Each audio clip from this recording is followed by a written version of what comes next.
Bonjour à tous et bienvenue dans ce tout nouveau podcast. Et ça y est, on arrive déjà à l'avant-dernier podcast car celui-ci est le 6e podcast. Donc pour tous ceux qui ont écouté la série ou si vous en avez juste écouté un de la série, j'espère qu'en tout cas ça vous a plu. Et n'hésitez pas comme d'habitude à me mettre un commentaire et à me dire ce que vous en avez pensé des premiers podcasts ou des podcasts d'aujourd'hui. Voilà, enfin je veux dire de toute la série de podcasts, vous me dites un peu ce que vous en pensez et au moins moi je peux savoir si je vous en refais de temps en temps ou pas. Donc aujourd'hui pour ce 6e podcast, pour ce samedi 11 avril, on va parler de quoi? On va tout simplement parler encore une fois d'un sujet qui me passionne, d'un sujet où j'ai vraiment envie de vous partager des choses qui peuvent vraiment vous servir et ça peut être utile pour vous, donc c'est pour ça.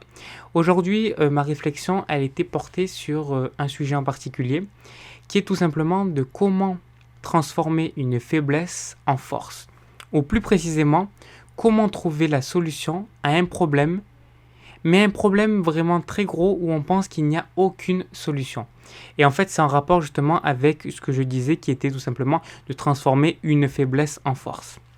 Alors si je vous parle de tout ça aujourd'hui, c'est tout simplement parce que j'ai regardé une interview et on va en parler de tout ça. Et c'est à l'intérieur de cette interview que j'ai vu que la personne qui était interviewée, et c'est toujours comme ça moi je trouve mon inspiration d'ailleurs, a dit en fait comment cette personne-là a fait pour transformer entre parenthèses son handicap, qui n'est pas un handicap physique ou quoi, c'était juste quelque chose qu'il n'a pas pu faire, comment il a réussi à transformer ça finalement en force. Et puis il a fini en étant un très grand réalisateur aujourd'hui, un très grand réalisateur de séries et tout. Alors quand je dis très grand, je veux dire surtout en France, et il a fait pas mal de bonnes séries, etc. Et même tout le monde dit aujourd'hui que c'est un génie, alors qu'il n'a pas du tout été aidé au tout début, car il était nul à l'école et tout ça. Et puis même après on va parler aussi également d'un autre réalisateur qui a fait une série également qui est en ce moment bien plébiscitée, même très plébiscitée, je crois qu'elle a fait à peu près 10 millions de vues et tout ça, enfin 10 millions de personnes qui ont regardé, alors surtout c'était sur quelque chose de privé. Et également, cette personne-là était nulle à l'école, a toujours été en fait moquée par rapport à ce qu'il faisait, à ce qu'il disait à l'école, etc. Parce qu'il avait une dyslexie, etc. Et du coup, on va parler un peu de ces deux personnes et vous montrer comment ces personnes-là ont pu faire de certaines faiblesses, qu'on pourrait appeler faiblesses, une force et comment ils ont réussi à trouver une solution là où finalement il n'y avait aucune solution. Et après, pour finir, on fera un petit exemple sur un aspect de ma vie que moi aussi je mets sur cette forme-là où j'ai une faiblesse par rapport à ça et comment je vais faire pour le transformer en force. Et justement, ce qui est fou, c'est que cette chose-là, il y a encore 2-3 jours ou une semaine à peu près, j'en parlais encore avec ma mère et je lui disais, voilà, cette chose-là, c'est impossible pour moi de pouvoir passer outre, donc c'est pas grave, je vais accepter cette faiblesse.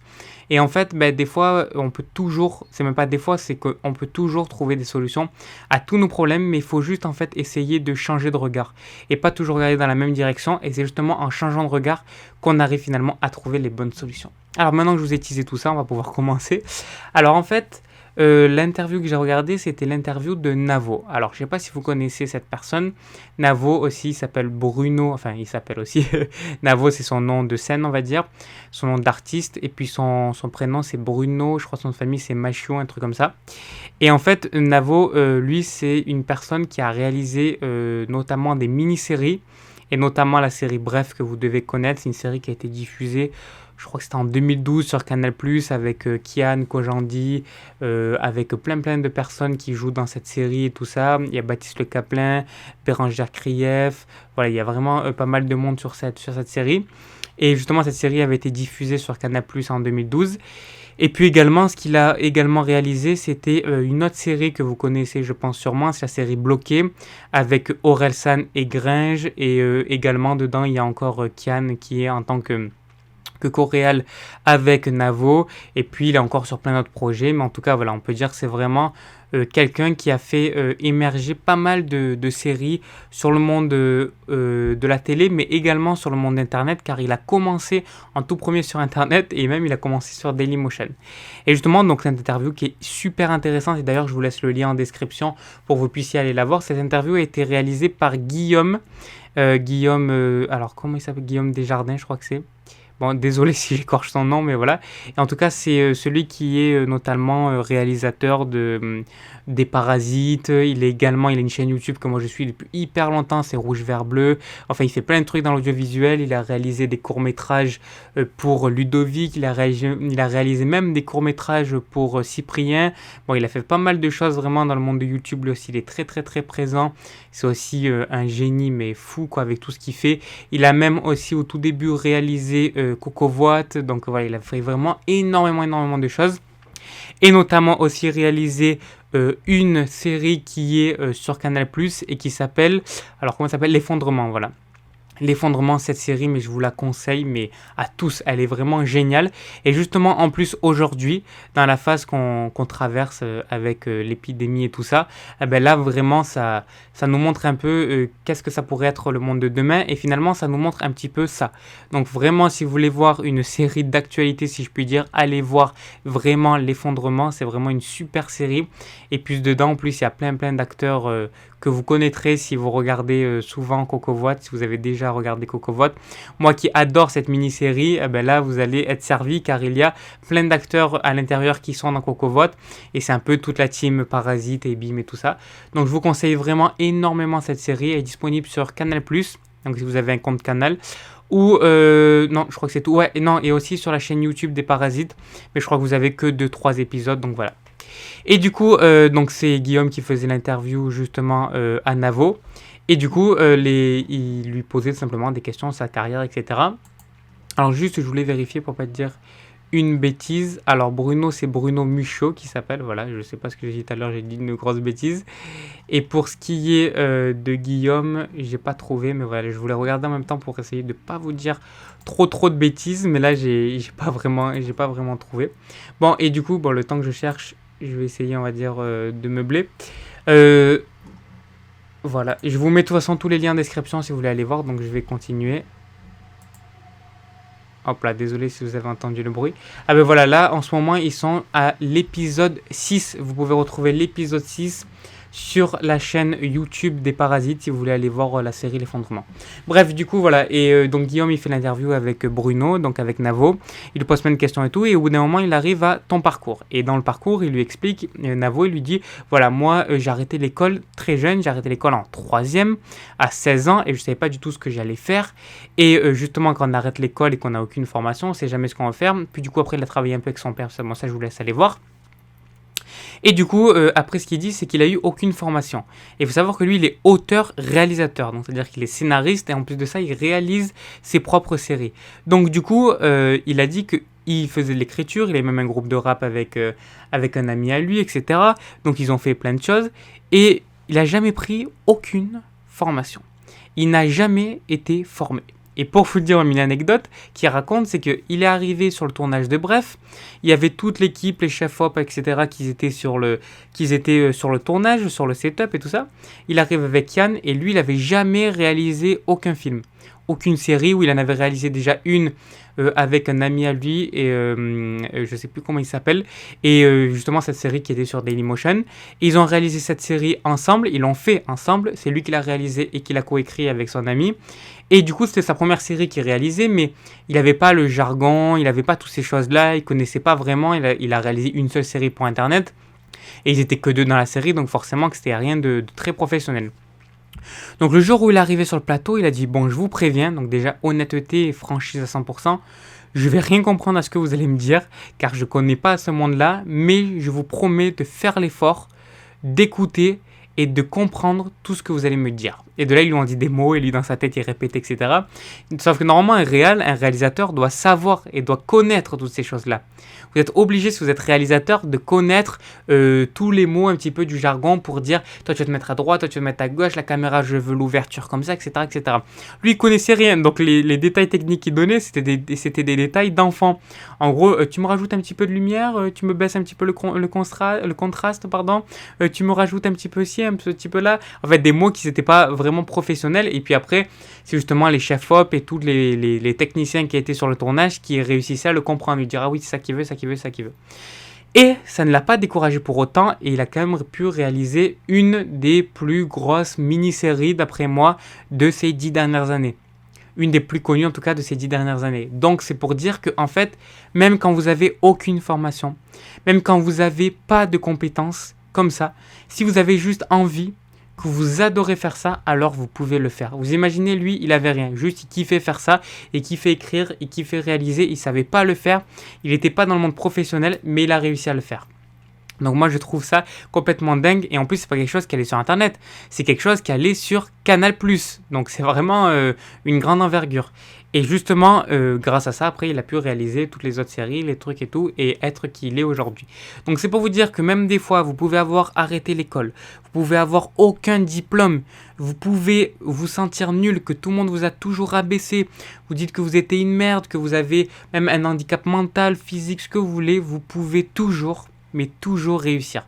Du moment que vous avez un rêve, que vous savez ce que vous voulez faire vraiment, et que vous voulez faire cette chose-là, alors dans ce cas-là, vous pouvez le faire. Mais vraiment, c'est pas une phrase bateau comme ça, c'est vraiment un vrai truc réel. Et du coup, je vais essayer de l'illustrer un peu plus par la suite. Et également, quelqu'un qui a fait ça, c'est justement Frank Gastambide, qui a notamment réalisé les Kaira Shopping, Pattaya, et là, dernièrement, qui a réalisé la série Validée.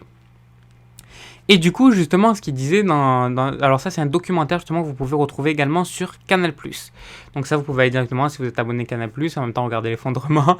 Vous pouvez, du coup, regarder le documentaire. Donc, ils l'ont filmé pendant un an, un truc comme ça, pendant qu'il préparait la série Validée et tout ça, et on raconte un petit peu sa vie. Et lui, justement, c'est de base un dyslexique. Donc forcément, quand vous êtes dyslexique, c'est assez compliqué de se faire accepter. Et tout le monde disait qu'il était feignant parce qu'il voulait pas faire d'efforts à l'école, qu'il était nul, etc. Tellement qu'il se disait qu'est-ce qu'il va devenir ce Franck ? Qu'est-ce qu'il va devenir ? Qu'est-ce qu'on va en faire ? Tellement qu'il disait que ses parents et sa famille à chaque fois ils disaient ah là là mais qu'est-ce qu'on va en faire de ce Franck ? Donc c'est pour vous dire dans quel point de détresse il était quoi. Et ça, c'était quand il était jeune. Et du coup, il n'a jamais été aidé par ça, mais il a toujours eu une grande passion qui était pour les chiens. Il a eu une passion aussi qui était pour tout simplement cadrer, filmer, raconter, montrer des choses. Et du coup, il a commencé en dressant des chiens, dans des clips, tout ça, mais ça, je vous laisse aller voir. Mais en tout cas, il avait de base ce handicap qui était tout simplement la dyslexie, qui a fait qu'en fait, finalement, il était nul à l'école. Il a quitté l'école très jeune. Il n'a même pas eu son brevet. Il n'a même pas eu son bac. Et finalement, comme Navo, il a réussi à réaliser des films qui font aujourd'hui des millions d'entrées. Et ces deux personnes que je vous parle n'ont eu aucune formation. Aucune formation. Ils ont tout appris sur le tas. Et ce qu'on peut remarquer aussi, c'est qu'ils ont appris comment ? Ils ont appris en exerçant, en faisant. Quand vous faites quelque chose, quand vous passez à l'action, vous n'avez pas besoin de milliers d'heures d'apprentissage. Vous n'avez pas besoin de centaines d'heures d'apprentissage. Vous n'avez même pas besoin de professeurs. Vous avez juste besoin d'expérience. Et ça, c'est exactement ça, la vie. C'est que la vie, il n'y a pas d'école pour la vie. L'école de la vie, c'est la vie. C'est le chemin que vous allez traverser pendant votre vie. C'est ça que ça va faire votre école. C'est de là que vous allez apprendre. C'est de là que vous allez tirer toutes vos leçons. Donc c'est exactement pareil pour toutes les compétences professionnelles. Bien sûr, il y a certaines compétences, comme médecin ou quoi, qu'on ne peut pas s'improviser. Mais il y a d'autres compétences, des compétences de rêve, où même si vous ne pouvez pas le faire, même si vous pensez ne pas pouvoir faire cette chose-là, finalement, vous pouvez toujours trouver des solutions et réussir à faire ça. Donc voilà, par exemple, Frank Gastambide, sa dyslexie, il a quand même réussi à faire des choses malgré ça. Il a dit, moi, quand j'écris un scénario, parce qu'il est auteur également, il dit que moi, quand j'écris un scénario, bien sûr, il va avoir des centaines et des centaines de fautes. Mais c'est pas important. Ce qui est important, c'est les idées qu'il y a derrière. Ça, c'est important. Parce que les fautes, on s'en fout. Et justement, qu'il y a quelqu'un qui le corrige tout le temps. Il dit que c'est horrible parce que tout le temps, les gens doivent le corriger et tout. Mais il s'en fout parce que finalement, derrière, il y a les idées. Et est-ce que c'est important de savoir bien écrire ? Non, ce qui est important, c'est d'avoir des idées et de vouloir faire quelque chose. Et justement, c'est ce qu'il dit. Et même avec aucune compétence de réalisateur, aucune compétence de scénariste, il a réussi. Parce que ce n'était pas des compétences qu'il a appris dans une école, c'est des compétences qu'il avait innées. Et simplement, il voulait le faire, il kiffait faire ça, du coup, il a réussi à le faire. Et moi, je trouve ça juste magnifique. Et ce que j'ai remarqué aussi, c'est que c'est très souvent les personnes qui n'ont pas de cursus scolaire qui arrivent même mieux que ceux qui ont un cursus scolaire. Pourquoi ? Simplement parce que ces personnes-là ne vont pas être bridées par un système. Alors attention, je jette la pierre à aucun système, à aucune unité scolaire. Je veux dire, même les personnes qui ont été formées dans le scolaire, dans le cinéma et tout, bien sûr que la plupart ont été formés et sont très bons. Je veux juste dire qu'il y a une différence pour ceux qui ne sont pas formés. Ceux qui ne sont pas formés et qui se forment en autodidacte tout seuls, la plupart du temps, ils ont quelque chose, une plus-value, ils ont quelque chose d'ajouté. Pourquoi? Parce qu'en fait, ils ne vont pas avoir ce cadre.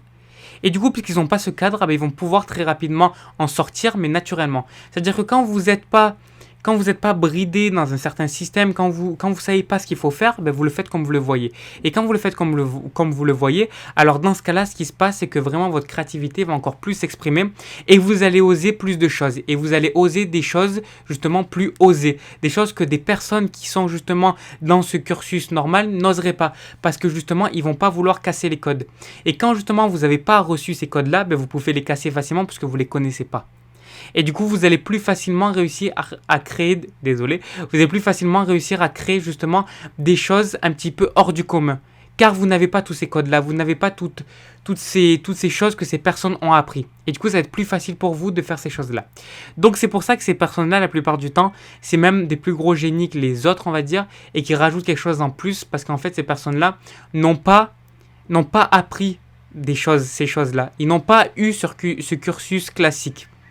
Et du coup, puisqu'ils n'ont pas eu ça, ils ont moins de peur, moins de chaînes, et du coup, ils arrivent à s'exprimer plus librement et plus facilement. Donc ça, voilà, c'est vraiment la chose que je voulais voir avec vous, c'est vraiment qu'il y a une solution à tout problème, mais surtout que vous pouvez tout faire. Quand vous avez un problème, par exemple, ce problème-là, c'est j'ai pas de diplôme, donc je vais pouvoir rien faire dans ma vie, non. Vous pouvez faire des choses. J'ai fait aucune école de cinéma, comment je peux réaliser des films? Vous pouvez réaliser. Vous avez l'envie, vous adorez faire ça. Vous pensez que vous faites les choses bien, et même si vous pensez que vous ne les faites pas bien, vous allez pouvoir vous améliorer dans le temps. Alors dans ce cas-là, lancez-vous, faites-le. Aujourd'hui, on a tout ce qu'il faut. Vous prenez un smartphone, vous pouvez réaliser un film. Il est moche, on s'en fout. Vous pouvez en réaliser encore plein, et pouvoir le montrer aux gens ce que vous pouvez faire. C'est pareil pour tout, vous voulez faire du code, vous pensez que vous êtes nul, vous pouvez quand même le faire. Vous êtes nul en maths, vous ne pouvez pas faire de code, bien sûr, moi j'avais 5 en maths. Vous pouvez faire tout ce que vous souhaitez. Du moment que vous êtes passionné et que vous voulez faire cette chose-là, alors vous trouverez toujours les solutions. Et justement, un dernier truc que je voulais vous dire par rapport à ça, et après on va finir pour ce podcast, voilà, qui a duré pas mal de temps, là on est déjà à 17 minutes. Et donc cette chose-là, c'est par rapport à moi. Moi par exemple, mon problème que j'ai remarqué, c'est au niveau de l'apprentissage. Ça veut dire que moi aussi j'étais très nul à l'école, j'ai arrêté l'école en seconde. Et également donc à 16 ans, et en plus de tout ça, je n'ai même pas eu mon brevet. Donc c'est pour vous dire, le bac encore plus parce que je ne l'ai pas passé, et même le brevet qu'il y avait en troisième, je ne l'ai même pas eu. Parce que c'est quelque chose vraiment qui m'intéressait pas du tout l'école, donc voilà, ça peut arriver. Et justement, moi, c'est ce cursus-là de l'école, tout ça, ça m'a pas plu, c'est pour ça qu'en seconde, j'ai décidé d'arrêter, moi ça on pourra en parler une autre fois. Et du coup, je n'ai aucun diplôme et tout, et directement j'ai voulu me lancer dans le code, et dans le code, le problème, c'est que je n'ai pas eu de professeur, c'est que je me suis formé en autodidacte, en regardant uniquement des formations, en n'ayant jamais aucun professeur, en n'ayant jamais aucune personne qui connaît le code autour de moi, j'ai jamais discuté avec un seul développeur de ma vie. Donc du coup, forcément que tout ça, je ne l'ai pas. Les seules choses que je peux avoir, c'est les forums, c'est les blogs, c'est les vidéos, c'est les formations, c'est que ces choses-là. Toutes les choses qui sont réelles, je ne les ai pas. Du coup, ce que j'ai été souvent pénalisé, et ce que je suis pénalisé dans tous les domaines que j'apprends, c'est plus que je n'ai pas de professeur, puisque je n'ai pas de personnes qui peuvent vraiment m'apprendre. Alors du coup, toujours ce que je fais, moi, c'est que je surfe autour. Ça veut dire que moi, je suis toujours à la surface des compétences. C'est-à-dire que le code, oui, je connais, oui, je peux te faire un site de A à Z, mais par contre, peut-être qu'il y a plein de bases que je vais louper. Peut-être qu'il y a des trucs que pour vous, pour les codeurs, pour les développeurs, ça paraît basique, et moi, je n'aurai même pas cette base-là. Alors peut-être qu'au contraire, je vais avoir des compétences beaucoup plus développées, mais des choses basiques, je les aurai pas. Et ça, c'est un peu le problème que j'ai, moi, beaucoup. C'est que en fait, c'est pour ça que des fois, même, je peux avoir peur de parler avec des développeurs et tout, parce que je vais me dire, ils vont me prendre pour quelqu'un de nul, parce que des trucs qui sont classiques, je les connais pas. Et ça, c'est un peu le problème. C'est que en fait, moi, j'arrive presque, il n'y a aucune compétence où j'arrive à avoir l'expertise. C'est comme si, qu'en fait, cette compétence-là, j'arrivais pas à tout prendre de cette compétence, en fait. Et justement, pour vous dire qu'il y a une solution à tout, la dernière fois, j'en ai parlé à ma mère, je me suis dit, ouais, franchement, ça, c'est comme ça, et qu'est-ce que tu veux faire? Il n'y a rien, il faut s'adapter à soi-même. C'est pour ça que s'adapter à soi-même, il faut l'utiliser, mais dans les bonnes circonstances. Donc, du coup, voilà. Et là, non. Et je me suis dit, mais en fait, il y a la solution à ce problème. Et grâce à cette interview et tout, j'ai trouvé. et j'ai trouvé la solution à ce problème. Et aujourd'hui, grâce à ça, je vais pouvoir développer des compétences, même en allant jusqu'à l'expertise. Alors que moi, de base, je n'arrive pas à développer une compétence en allant jusqu'à l'expertise, en connaissant tout, parce que j'ai jamais réussi à faire ça. Parce que ça m'intéresse pas trop de lire des livres qui ont parlé de code, ça m'intéresse pas vraiment de lire vraiment tout un manuel entier, une documentation entière quand je vais coder quelque chose. Donc comment faire? Et de là, j'ai trouvé une solution. Moi, je vais pas vous l'expliquer aujourd'hui. C'est tout simplement parce que je veux faire une vidéo qui sera beaucoup plus détaillée sur ce sujet. Mais en tout cas, voilà, c'est pour vous dire, vous pouvez vraiment trouver des solutions à tous vos problèmes et réussir tout ce que vous voulez dans votre vie. Au bout d'un moment, on n'a qu'une vie, donc il faut juste faire ce qu'on veut dans cette vie. Voilà, j'espère que ce petit podcast encore bien complet vous a plu. Si c'est le cas, n'hésitez pas à mettre un pouce bleu, mettre un commentaire, à vous abonner à la chaîne ou vous abonner à mon SoundCloud. Voilà, c'était un plaisir encore une fois de parler avec vous. Et nous, on se retrouve demain pour un nouveau podcast et surtout pour le dernier podcast de cette série. Allez, je vous souhaite une excellente journée, une excellente soirée et surtout une excellente vie. Faites ce que vous souhaitez dans votre vie. Allez, ciao!